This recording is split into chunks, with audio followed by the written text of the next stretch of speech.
नमस्कार, बहुत स्वागत है आपका डिबेट लाइव। बड़ी बहस मध्य प्रदेश में हमारे साथ खास मेहमानों का पैनल भी जुड़ चुका है। हमारे साथ भाजपा प्रवक्ता अजय धावले जी जुड़े हैं। अजय जी, आपका बहुत बहुत स्वागत है इस डिबेट में।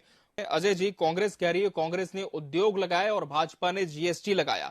कई योजनाएं कांग्रेस के कार्यकाल में आई हैं। जी कांग्रेस ने इस देश को अगर कुछ दिया है तो सबसे बड़ी जो कांग्रेस की इस देश को उपलब्धि है वो भ्रष्टाचार दिया है। अभी हम आपके साथ में डिबेट में बैठे हैं अमित जी, और ईडी का एक प्रेस रिलीज आया है। एनफोर्समेंट डायरेक्टरेट ने कहा है कि यंग इंडिया जो सोनिया जी और राहुल जी ने एक फ्लर्ट की हुई कंपनी थी, उसकी 751 करोड़ रुपए की अटैचमेंट संपत्तियों को अटैच कर लिया ईडी ने। तो इस देश में अगर भ्रष्टाचार दिया है तो कांग्रेस ने दिया है। अब बात कर लेते हैं मध्य प्रदेश की। जब मध्य प्रदेश में भारतीय जनता पार्टी की सरकार बनी थी, 2003 की हम बात कर रहे हैं, उस समय मध्य प्रदेश देश की जीडीपी गिराने वाला राज्य था और बीमारू का टैग लगा था। और ये हम नहीं कहते थे, राजीव गांधी जी ने एक कमेटी कॉन्स्टिट्यूट की थी और उस कमेटी ने एक रिपोर्ट दी थी कि देश का जीडीपी जिन राज्यों की ओर से गिर रहा है उसमें मध्य प्रदेश भी है, और मध्य प्रदेश देश की जीडीपी गिराने का काम करता था। इन 18 वर्षों में, हम तो उसको 20 वर्ष कहते हैं, 20 वर्षों के स्वर्णिम इतिहास में भारतीय जनता पार्टी ने मध्य प्रदेश को आज देश की जीडीपी में कंट्रीब्यूट करने वाला राज्य बनाया, टॉप 10 मध्य प्रदेश राज्य बनाया। ये कृषि की बात कर रहे थे, इनके सरकार के समय कृषि की विकास दर 3% होती थी अमित जी।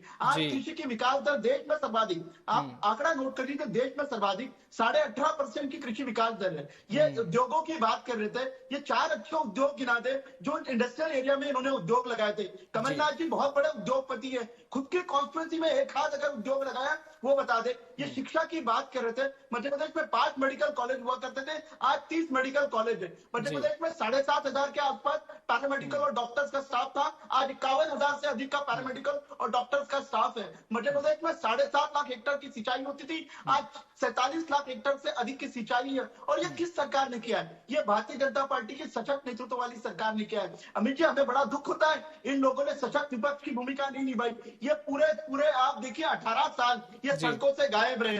जब भी चुनाव आते हैं जुमलेबाजी और भाषणबाजी करने के लिए सड़कों पे उतरने का दिखावा करते हैं। अगर वास्तव में मध्य प्रदेश में सशक्त विपक्ष होता तो आपको 18 वर्षों में विपक्ष दिख जाता।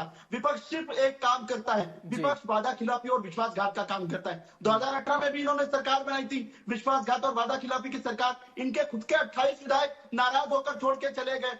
ज्योतिरादित्य जी के नेतृत्व में उन विधायकों ने भारतीय जनता पार्टी का दामन थामा, पुनः विधानसभा का चुनाव लड़े और भारतीय जनता पार्टी के सीटों पे चुनाव जीत कर आए। ये होती है विश्वासघात और वादा खिलाफी की। 2019 का लोकसभा का चुनाव याद कर लीजिए अमित जी, इनकी सरकार थी, 28 लोकसभा के 29 में से 28 भारतीय जनता पार्टी के सांसद चुन के आए। यही सारे मुद्दे उन्होंने तब भी गिनाए थे।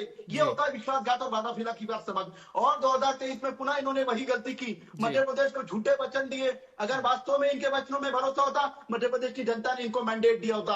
आज कमलनाथ जी और दिग्विजय सिंह जो अच्छी राजनीति कर रहे हैं, एक छतरपुर में एक मृतक व्यक्ति का शव रख के राजनीति कर रहे हैं, ये इनको आवश्यकता नहीं पड़ती। ये सारी झूठी और ओछी राजनीति कांग्रेस को गर्त में लेके जा रही है। इनके राहुल गांधी जी भरे मंच से सभा में भाषण कर रहे, देश के प्रधानमंत्री के लिए पनौती शब्द का यूज कर रहे हैं। वास्तव में आप लोगों को देश की राजनीति में रहने का अधिकार ही नहीं है। देश की राजनीति का स्तर अगर किसी ने गिराया तो कांग्रेस पार्टी में गिराए। मेरा प्रश्न है अमित जी, आप पूछ लीजिए कि ईडी का जो अभी स्टेटमेंट आया है, 751 करोड़ रुपए की संपत्ति जब्त कर ली है सोनिया जी और राहुल जी की, इसका आपके पास क्या उत्तर है? इनके पीसीसी हेडक्वार्टर में एक पत्रकार वार्ता हुई थी और उस पत्रकार वार्ता में इनकी राष्ट्रीय प्रवक्ता ने कहा था कि जो नरेंद्र सिंह तोमर जी के बेटे का वीडियो है इसकी हम पुष्टि नहीं करते, क्योंकि उन्हें खुद पता है कि एक मॉर्फ वीडियो है और चुनाव के समय सेंसेशन फैलाने के लिए ये वीडियो लाया गया। उसके बाद 1, 2, 3, 4 वीडियो आए। कांग्रेस पार्टी उस वीडियो पे कितनी आक्रामक रही हमें पता है, क्योंकि खुद कांग्रेस जानती है, कांग्रेस की लीडरशिप जानती है, ऐसे वीडियो को अगर चलाएंगे तो डिफॉर्मेशन के केसेस होते हैं। इसी के साथ बड़ी बहस मध्य प्रदेश डिबेट लाइव में आज के लिए फिलहाल इतना ही। कल हम फिर हाजिर होंगे किसी बड़े विषय के साथ। तब तक के लिए दीजिए इजाजत। नमस्कार।